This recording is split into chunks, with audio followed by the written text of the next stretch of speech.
هر شی تاریخ د انقضا لري. دنیا کې نن سبا که یو څوک یو شی ډیر قیمتي او بارزښته ګڼي، هغه دا پیسه ده چې د دې په خاطر باندې هغه خپل ټول ژوند وقف کړی.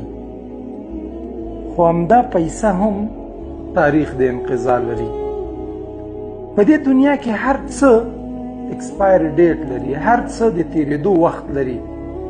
ګورئ، هغه که ماشومتوب ده هم ایکسپایر کیږي، تیریږي. هغه که ځواني ده هغه هم تیریږي. هغه که بوډاتوب ده هغه هم تیریږي. هغه که ژوند ده هغه هم تیریږي. هغه که ښکلا ده هغه هم تیریږي.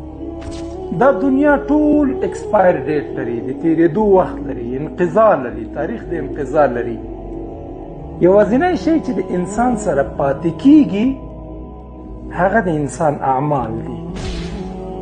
د انسان اعمال